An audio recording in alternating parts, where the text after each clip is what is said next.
reba ahantu wicaye, uhagaze cyangwa uryamye nonaha. Ufite amashanyarazi, ufite na telefone cyangwa imashini uri kureberaho iki kiganiro. Tekereza mu myaka igera kuri 70 ishize, mu gace kamwe k'ubutayu bw'Abarabu hari ahantu batagiraga amashanyarazi, batagiraga amazi meza, batagiraga imihanda ndetse batanagiraga inyubako nziza. Nta kindi kintu cyari gihari uretse umucanga, ingamiya, ubushyuhe bukabije n'icyizere cy'abantu bari bahatuye. Uyu munsi aho hantu hitwa Dubai, umujyi uzwiho ubucuruzi bwa zahabu zifite umwimerere, imiturirwa miremire ndetse n'imodoka zigendera mu kirere. Hashobora kuba ariho hantu h'inzozi zawe. Niba atari n'ahantu h'inzozi zawe, ni inzozi za mugenzi wawe. Ahantu abakiri kurusha abandi ku isi baza guhahira, gushora imari, gutura cyangwa se kwizihiza ibyiza bagezeho mu buzima.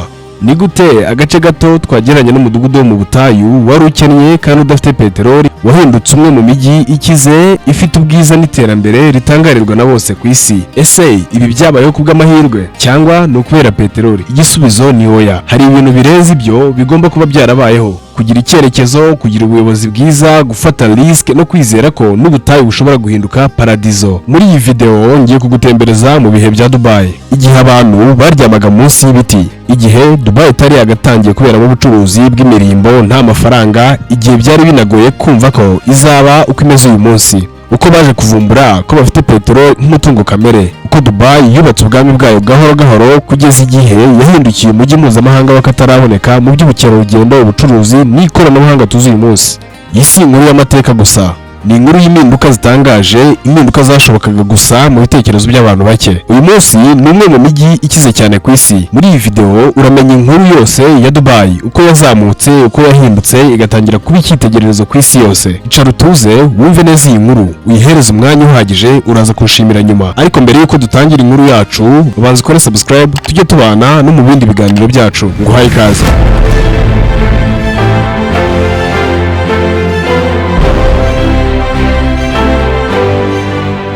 Mbere y'inyubako ndende kurusha izindi ya Burj Khalifa, mbere yo kuvumbura peteroli, kari agace k'ubutayu kuzuye umucanga gusa. Aho hari mu ntangiriro z'imyaka y'1800.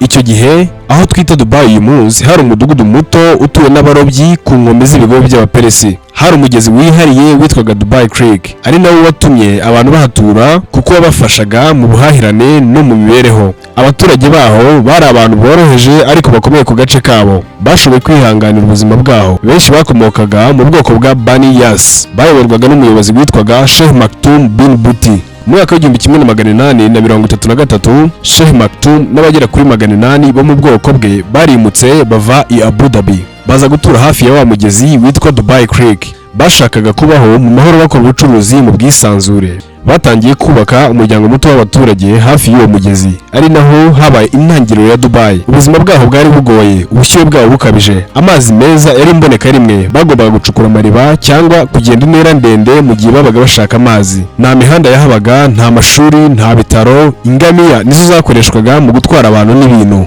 Mu biribwa batungwaga n'amafi ndetse n'amata y'ingamiya. Ushobora kwibaza uti none se niki cyabafashaga gukomeza kubaho? Bakoraga ibintu bibiri by'ingenzi. Icya mbere cyari ukuroba no gushakisha amasaro yo mu nyanja. Icya kabiri cyari ubucuruzi bwo mu nyanja. Mbere y'uko bavumbura peteroli, amasaro yavaga mu nyanja niyo yari ubutunzi bwa Dubai. Abagabo bajyaga mu nyanja bakamara amezi menshi, bibiraga mu mazi, nta mashini zibaho umwuka bafite, bakamanuka hasi kundi bagashaka ayo masaro. Byari akazi kagoye kandi gasaba kwishyira mu kaga, benshi babipfiragamo, ariko nibyo byonyine byari ibyiringiro byabo. Ayo masaro yavaga i Dubai yagurishwaga mu Buhinde, muri Persia no mu Burayi. Ubucuruzi bw'amasaro bwazaniye Dubai ubukungu nubwo butari buhagije. Mu myaka y'1930 Abayapani bavumbuye uburyo bwo gukora amasaro mu nganda. Mu gihe cyakurikiyeho nta muntu wari ugishaka amasaro ya nyayo yaturukaga i Dubai. Imiryango y'i Dubai yongeye gusubira mu bukene. Uwo mugezi wa Dubai Creek niwo wari usigaye. Uwo mugezi niwo wahaye abakomoka kuri Sheikh Maktoum igitekerezo gikomeye. Baravuze bati, niba tutagishobora kubaho tubikesha aya masaro yo mu nyanja, tugomba kubaho tubikesha ubucuruzi. Abaturage ba Dubai batangiye guhindura Dubai Creek icyambu cy'ubucuruzi. Nubwo Dubai nta byinshi yari ifite,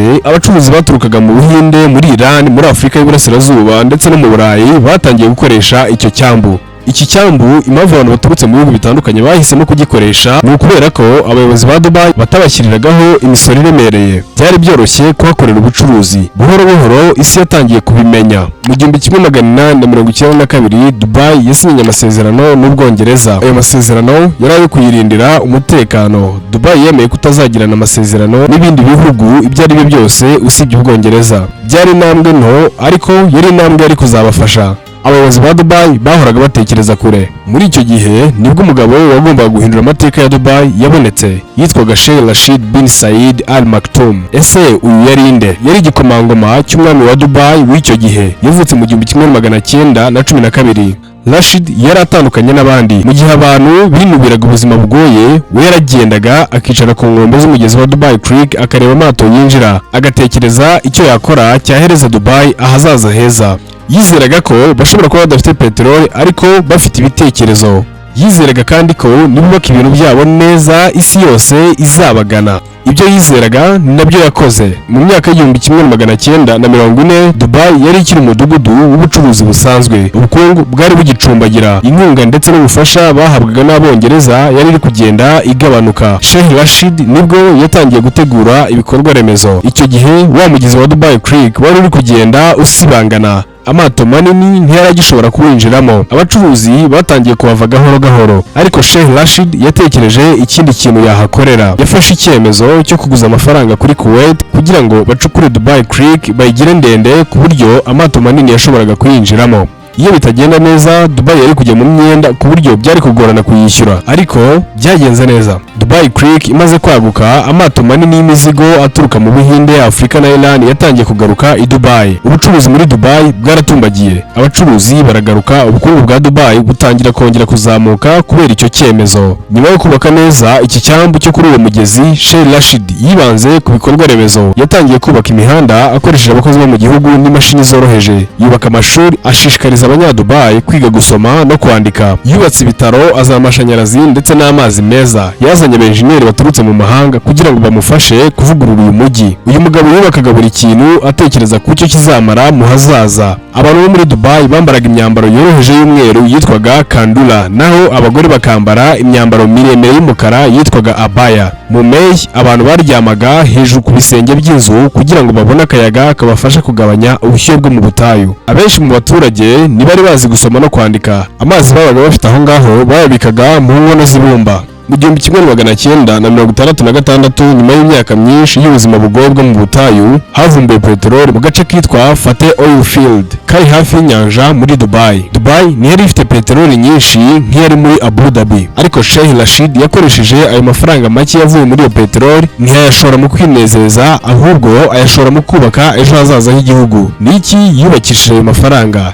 Yatangiye kubaka Port Rashid, icyambu yiyitiriye mu 1967. Icyambu cyubatse neza mu buryo bwari bugezweho cy'amazi maremare cyashoboraga gutuma amato manini y'imizigo ashobora kuhagera, bigatuma Dubai iba ihuriro mpuzamahanga ry'ubwikorezi bwo mu nyanja. Hubatswe ikiraro cyiswe Maktoum, kikaba cyari ikiraro cya mbere cyambukiranya Dubai Creek, gihuza ibice bibiri by'umujyi Deira hamwe na Bur Dubai. Muri ayo mafaranga kandi hanongerewe ikibuga cy'indege cyitwa Dubai International Airport, bituma ba mukerarugendo n'abashoramari baturutse hirya no hino ku isi batangira kuza muri uwo mujyi biboroheye. Hubatswe amazu meza y'abaturage, batangira kubaka inyubako za sima bavanaho iz'ibyondo. Hubatswe amashuri, imisigiti, ibitaro n'imihanda, hibandwa cyane ku iterambere ry'abaturage. Hubatswe amashuri menshi harimo n'ay'abakobwa, hanashingwa ibitaro byiza. Sheikh Rashid ntiyapfushije ubusa amafaranga, ahubwo yashoye mu guteza imbere abaturage n'umujyi. Mu 1971 Sheikh Rashid wa Dubai na Sheikh Zayed wa Abu Dhabi bahuye inshuro nyinshi mu ibanga. Bemeranya ko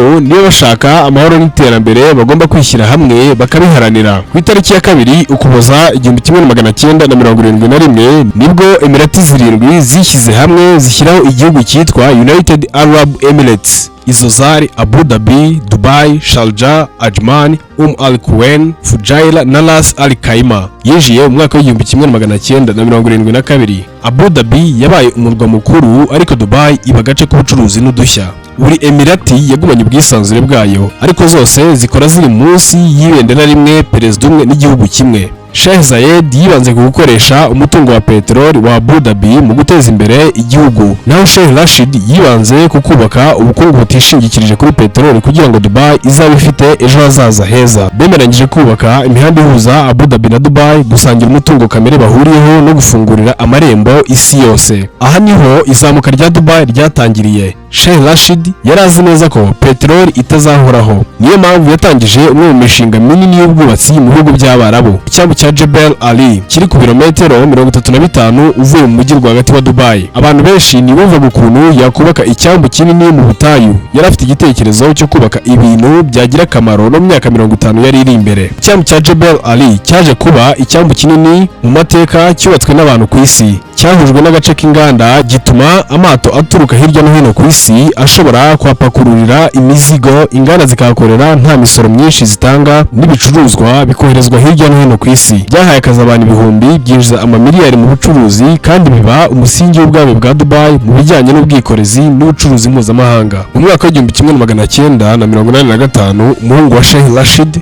Sheikh Mohammed bin Rashid Al Maktoum, yazanye igitekerezo gikomeye. Byagenda bite turamutse twemereye abanyamahanga gushinga ibigo byabo by'ubucuruzi 100% mu duce twihariye tudasoreshwa? Nibwo havutse Jebel Ali Free Zone Authority, agace ka mbere k'ubucuruzi bwigenga muri United Arab Emirates. Boroshya kubona visa mu gihe umuntu aje gukora business. Uko niko ibigo mpuzamahanga ibihumbi birimo Pepsi, Nestle, Samsung, LG, Sony na Unilever byaje gushora imari aho ngaho. Iyi ntambwe yahinduye Dubai igira umurwa mukuru w'ubucuruzi mu burasirazuba bwo hagati. Dubai yari isanzwe ifite ikibuga cy'indege cyiza, ariko mu 1985 Sheikh Mohammed yatangije ikintu cyatunguranye ku isi yose. Sosiyete nshya y'indege yitwa Emirates Airlines itangirana indege ebyiri gusa. Intego yari guhindura Dubai ihuriro mpuzamahanga ry'ingendo zo mu kirere. Abantu barabisetse cyane bati muratangiza sosiyete itwara abantu mu kirere mufite indege ebyiri gusa. Ibi ntibyamuciye intege. Ntibyatinze iyo sosiyete yatangiye gutanga serivisi nziza kurusha abandi. Bidatinze Emirates Airlines yatangiye kujya i London, Mumbai, Cairo n'ahandi henshi.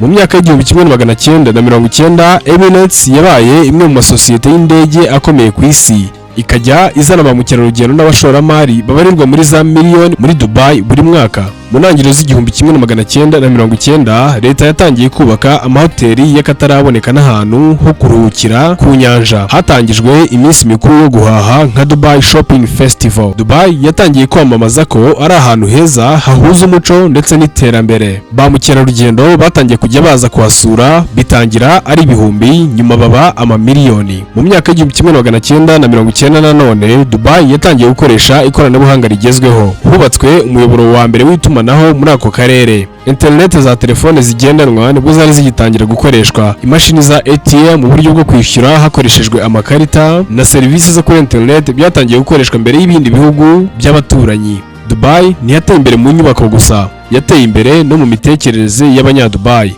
Imishinga minini y'ibikorwa remezo yari yaratangiye na mbere y'umwaka w'2000. Dubai yari ifite inyubako ndende nka Dubai World Trade Center, imihanda minini n'uburyo bugezweho bwo kugenzura ibinyabiziga. Hashyizweho imiturire iteguwe neza nka Jumeirah, Al Barsha hamwe na Deira City Center, imwe mu mazu ya mbere manini y'ubucuruzi. Banibanze ku gukoresha abakozi baturutse mu mahanga, cyane cyane mu Buhinde, Pakistan, Philippines na Bangladesh, kugira ngo bubake ibikorwa byinshi bitandukanye mu gihe gito. Mu gihe ibindi bihugu byo muri ako karere byishingikirizaga cyane kuri peteroli, Dubai yo yubatse ibyambu n'ibibuga by'indege. Yashyizeho uduce tw'ubucuruzi tudasoreshwa. Yatangije sosiyete y'indege mpuzamahanga, yamamaje ubukerarugendo bwayo, yakiriye abashoramari b'abanyamahanga, yibanda no ku bucuruzi aho kwishingikiriza kuri peteroli gusa. Mu ntangiriro z'imyaka y'ibihumbi 2000 Dubai yari imaze kuba icyamamare ku isi. Yari ifite icyambu kinini cya Jebel Ali, ikibuga cy'indege, sosiyete y'indege ikomeye ya Emirates. Ariko Sheikh Mohammed bin Rashid Al Maktoum wabaye umuyobozi wa Dubai guhera mu mwaka w'2006 yari afite inzozi ziruta izo bari bamaze kugeraho. Yagize ati twe niduhatana n'abaturanyi bacu, turatana n'isi yose. Aho niho imishinga ikomeye ya Dubai yatangiriye. Umushinga wa Burj Khalifa, igitekerezo cyatangiye mu ntangiriro z'umwaka w'ibihumbi 2000. Dubai yashakaga kubaka ikintu isi itazigera yibagirwa, inyubako ndende cyane ku isi. Kuyubaka byatangiye mu mwaka w'ibihumbi 2004 yitwa Burj Dubai. Abakozi barenga 12,000 baturutse mu bihugu birenga 100 bakoze amanywa na nijoro. Byatwaye imyaka 6 kuyuzuza. Hakoreshejwe metero kibe zirenga 330 za beto na toni 39,000 z'ibyuma. Yashushanyijwe na Adrian Smith wo muri Amerika kandi ishobora kwihanganira imitingito n'umuyaga uri ku muvuduko wa kilometero 240 ku isaha. Dufite ikiganiro twayikozeho wasanga kuri iyi channel yacu.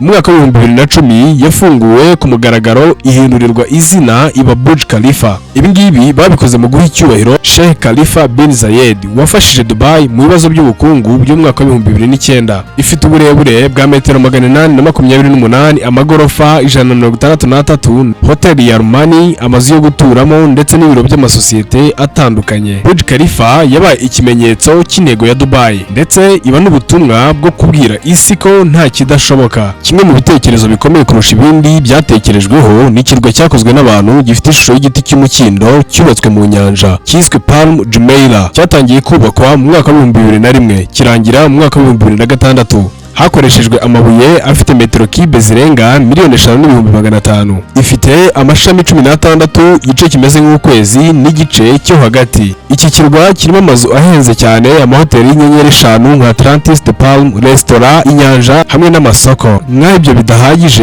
banubatse Dubai Mall yafunguwe mu mwaka wa 2008 hafi ya Burj Khalifa. Iri ni ryo soko rinini ku isi, rifite amaduka arenga 1,200, aquarium irimo amafi manini, ikibuga cyo kunyereramo ku rubura, pariki ya VR. Ikindi bashyizeho ni Dubai Metro yatangiye gukora mu mwaka wa 2009. Yabaye gari ya moshi ya mbere ikoreshwa n'amashanyarazi kandi idasaba umushoferi mu bihugu by'Abarabu. Uyu munsi Dubai iri kubaka indi mishinga minini. Dubai Creek Tower iteganyijwe kuzaba ndende kurusha Burj Khalifa. Dubai Urban Master Plan 2040 igamije gutuma 60% by'umujyi byubakwa mu buryo burengera ibidukikije. N'umushinga wa Moon Dubai wa miliyari 5 z'amadolari. Mu 2020 Dubai yohereje icyogajuru bise Hope cyageze kuri Mars mu mwaka wa 2021. Iba igihugu cya mbere cy'Abarabu kibigezeho. Dubai yatangije na Golden Visa z'igihe kirekire zimara imyaka hagati y'5 n'imyaka 10 ku bantu bafite ibyo bashaka kuhakorera, abashoramari ndetse n'abahanzi. Ibi byatumye iba ahantu hizewe ku bantu baturuka ku mpande zose z'isi. Dubai itwigisha ko iyo wizeye icyerekezo cyawe kandi ugakora cyane, ushobora kubaka ejo hazaza wakwishimira n'isi ikagushimira. Niba Dubai yarashoboye gufata ubutayu ikabuhindura ahantu h'inzozi z'abatuye isi, nawe ushobora kuzamuka ukava mu mwijima ukagaragara. Niba wakunze kino kiganiro, ntibagirwe gukora subscribe kugira ngo ujye ubona ibindi biganiro dukora. Burj Khalifa ikomeje gufata umwanya wa mbere mu nyubako ndende cyane ku isi. Kugira ngo wumve neza uburebure bwayo, reka tuyigereranye n'inyubako ndende y'inaha iwacu, Kigali City Tower. Kigali City Tower ifite metero 90. Iyi nyubako ya Burj Khalifa yikubye inshuro 9 zose. Birumvikana ko iba iteretse i Kigali byajya bigusaba kurarama cyane kugira ngo witegereze uburebure bwayo. Nubwo hashize ikinyacumi cy'imyaka n'imyaka 5, by'umwihariko kikaba ari n'igihe cyaranzwe n'umuvuduko uhambaye muri tekinoloji, iyi nyubako habuze iyayisimbura ku mwanya wa mbere. Nyemerera tujyane Dubai turebe neza ibyihishe inyuma y'iyi nyubako ikomeza gukubita izindi zose inshuro muri iyi myaka 15 yose ishize nyuma y'uko yubatswe. Niba ari ubwa mbere wisanze hano, banza ukore subscribe ubundi twikomereze n'ikiganiro. Niba wabisoje, nguhaye ikaze. Ikiremwa muntu kuva kera cyahoze gishishikajwe n'inyubako ndende cyane zikomatanyije ubwiza n'ubuhanga. Byose byatangiriye kuri piramide za Misiri. Izo piramide nizo zari inyubako ndende cyane ku isi kugeza ubwo umunara wa Eiffel Tower wubatswe mu Bufaransa. Uwo munara ufite metero 300. Niwo wari uwa mbere mu gihe cy'imyaka irenga 40 kugeza ubwo inyubako ya Chrysler Building ifite metero 319 yubatswe mu mwaka w'1930 muri New York. Nyuma yaho Empire State Building ifite metero 381 niyo yaje kwigarurira uwo mwanya. Iyo nyubako yagumanye mu gihe kirenga imyaka 40. Mu mwaka w'1972 World Trade Center ifite metero 526 i Manhattan muri New York yabaye iya mbere mu nyubako ndende, ariko byamaze igihe gito kubera igitero bayigabyeho mu mwaka w'2001 igasenyuka. Muri icyo gihe amarushanwa yo kubaka inyubako ndende cyane ku isi yari yatangiye gufata indi ntera. Mu mwaka w'ibihumbi 2004 Taipei 101 muri Taiwan yabaye inyubako ndende cyane ku isi. Yaje ifite metero 508 kandi yubatswe hakoreshejwe ikoranabuhanga rihambaye ryo guhangana n'ibiza by'inkubi z'imiyaga ikaze ndetse n'imitingito. Nyamara mu mwaka w'ibihumbi 2010 Burj Khalifa yo muri Dubai yigaruriye uwo mwanya isumba iya Taipei 101 ku gipimo cya 42%, kuko yo yaje ifite metero 828 n'uyu munsi ntayirayicaho ku mwanya wa mbere. Reka dukomeze twivugire kuri Burj Khalifa. Mbere y'ibindi byose reka duhere ku izina ryayo Burj Khalifa. Ubundi iyi nyubako yitwaga Burj Dubai, ariko nyumiza kwitwa Burj Khalifa mu rwego rwo gushimira Sheikh Khalifa bin Zayed Al Nahyan wahoze ari perezida wa Leta Zunze Ubumwe z'Abarabu. Iri zina ryahindutse mu rwego rwo kugaragaza icyubahiro n'ishimwe nyuma y'uko Abu Dhabi itanze inkunga y'amafaranga mu gihe Dubai yari iri mu bibazo by'ubukungu mu mwaka w'ibihumbi 2009. Aya mafaranga akaba ari nayo yatumye uyu mushinga urangira neza. Kimwe mu bintu bitangaje kuri Burj Khalifa nuko ushobora kubona izuba rirenga inshuro ebyiri ku munsi umwe. Ushobora kureba irya mbere uri hasi hanyuma ugafata sanseri ukajya hejuru ukongera kubona izuba rirenga nanone nyuma y'iminota mike. Burj Khalifa ifite uduhigo twinshi ku rwego mpuzamahanga, nko kuba inyubako ndende kurusha izindi zose ku isi, kuba inyubako ifite amagorofa menshi kuko igeretse inshuro 163, kuba ifite asanseri nyinshi kuko ifite izigera kuri 57. Umushinga wa Burj Khalifa waje uzanye impinduramatwara mu bwubatsi. Ni umushinga wamaze imyaka 6 bawukoraho. Intego nyamukuru yari ukurema ikimenyetso mpuzamahanga gihagarariye iterambere ry'ikoranabuhanga n'ihinduka ryihuse rya Dubai. Imirimo yo kubaka Burj Khalifa yatangiye mu mwaka w'ibihumbi 2004. Uyu mushinga wakozweho n'abakozi 10,000 n'abenjeniyeri 330. Umushinga wateguwe na Adrian Smith wo mu kigo cy'ubwubatsi cya Skidmore, Owings and Merrill SOM gifite icyicaro i Chicago. Burj Khalifa ikaba ari inyubako ishobora kwihanganira imitingito igera ku kigero cya 7 ku gipimo cya Richter. Nubwo habayeho imbogamizi mu kuyubaka, Burj Khalifa ifite ibitangaje byihariye mu buhanga yubakanywe. Umuhanga mu bwubatsi Adrian Smith yahimbye iyi nyubako ahereye ku ndabyo zitwa Hymenocallis cyangwa Spider Lily, indabyo ziba mu butayu bwo mu karere Dubai iherereyemo. Ifite imiterere itajegajega kubera uburyo yubatse nk'inyuguti ya ya icuritse. Uko inyubako izamuka hejuru igenda iba ntoya, bigatuma inyubako ihangana n'imbaraga z'umuyaga n'ibindi biza karemano. Nubwo ihindagurika ry'imijyi ryihuse muri Dubai ryazanye ibibazo by'ibidukikije nko kwandura kw'ikirere no kubura umutungo kamere nk'amazi n'ingufu, icyo gihugu cyateye intambwe ikomeye mu myaka yashize mu kubaka ibikorwa remezo bibungabunga ibidukikije. Burj Khalifa ni urugero rw'inyubako yubakiwe ku ihame ry'ubukungu buzenguruka cyangwa se circular economy. Iyi nyubako ifite imirasire y'izuba cyangwa se solar panels ishyushya hejuru ya litiro 140 z'amazi buri munsi. Ayo mazi akoreshwa n'abaturage ndetse n'ibigo bikorera muri iyo nyubako buri munsi. Byongeye kandi ifite systeme yo gukusanya amazi akomoka ku mwuka mu byuma bishyushya cyangwa bikonjesha umwuka, air conditioners. Uwo mwuka utanga litiro 68 z'amazi buri mwaka, kandi amenshi muri ayo mazi akoreshwa mu kubungabunga ibihingwa. Burj Khalifa irimo amacumbi arenga 900 kandi ishobora kwakira abantu bagera ku 10,000 icyarimwe. Uretse abahatuye ku giti cyabo, iyi nyubako icumbikiye n'ibigo bitandukanye birimo amasosiyete y'ubwubatsi, hotels za Armani, biro z'ubucuruzi n'amaresitora yo mu rwego rwo hejuru, kubera ko iri hafi cyane n'isoko rinini rya Dubai Mall. Burj Khalifa ikurura abakerarugendo benshi cyane basaga miliyoni 17 buri mwaka ku mpuzandengo. Imiterere yihariye ya Burj Khalifa hamwe n'uburyo ihuriza hamwe ibikorwa bitandukanye bituma iba inyubako idasanzwe kandi itangaje mu isi yose. Nk'inyubako ifite imirimo myinshi ikorerwamo, Burj Khalifa igaragaza neza uburyo Dubai yihariye mu iterambere rya none, ikanayishyira ku isonga mu bukungu, ubwubatsi n'ubukerarugendo ku isi yose. umusingi wa Burj Khalifa cyangwa se fondasiyo ariyo ifasha iyi nyubako ndende cyane guhagarara neza ku butaka. Kubaka byonyine byatwaye ishoramari rya miliyoni 150 z'amadolari y'Amerika. Aya ni kimwe cya kabiri cy'amafaranga yose yubatse Convention Center. Iyi niyo fondasiyo iyi nyubako ikora mu bicu ihagazeho. Hakozwe ubwoko bwihariye bwa beto bwavangiwe kubasha kwihanganira imbaraga zikomeye zituruka ku buremere bw'inyubako. Nk'uko bisanzwe mu bwubatsi bukoresha beto n'ibyuma, buri gace ka beto gakorerwa igerageza ryihariye kugira ngo harebwe ubushobozi bwako bwo kwihanganira uburemere bw'inyubako. Kubaka inyubako ifite uburebure n'uburemere nk'ubwa Burj Khalifa byasabye ibikoresho byinshi cyane ndetse n'imbaraga z'abantu nyinshi. Iyi nyubako yakoresheje metero kibe 330 za beto ndetse na toni 55,000 z'ibyuma. Bimwe mu byuma byifashishijwe mu bwubatsi bwayo bivugwa ko ari ubwoko bumwe n'ibyakoreshejwe ku nyubako yitwaga The Palace of the Republic yari i Berlin mu Budage. Ariyo nyubako yahoze ikorerwamo n'inteko ishinga amategeko ya Repubulika y'Ubudage. Umushinga wose wo kubaka wagombaga gukoresha amasaha y'abakozi agera kuri miliyoni 22. Sinzi niba uri kumva neza iki kintu. Miliyoni 22 z'amasaha. Iyo tuvuga inyubako ndende kurusha izindi ku isi, ikibazo cy'ingenzi kibazwa ni ingano y'amafaranga yakoreshejwe mu kuyubaka.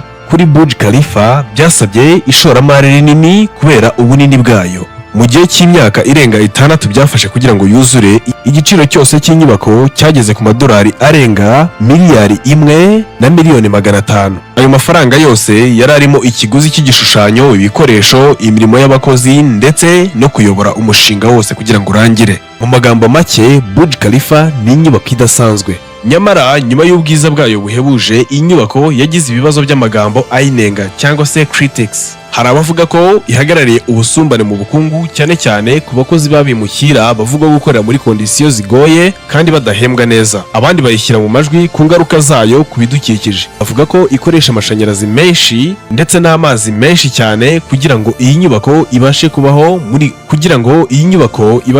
aka gace k'ubutayu. Nyuma yo kurangiza kubaka Burj Khalifa, ibihugu bitandukanye ndetse n'amakompanyi akomeye atandukanye byatangaje imishinga yo kubaka inyubako ziruta Burj Khalifa mu burebure. Muri iyo mishinga harimo Jeddah Tower yo muri Saudi Arabia. Byari biteganyijwe ko izagira uburebure bwa metero 1000 ndetse na Dubai Creek Tower yagombaga kugira metero 928. Ariko ibyo byombi byahuye n'imbogamizi nyinshi zirimo ibibazo by'ubukungu, ibibazo bya tekinike n'imbogamizi z'imitunganyirize cyangwa se logistics.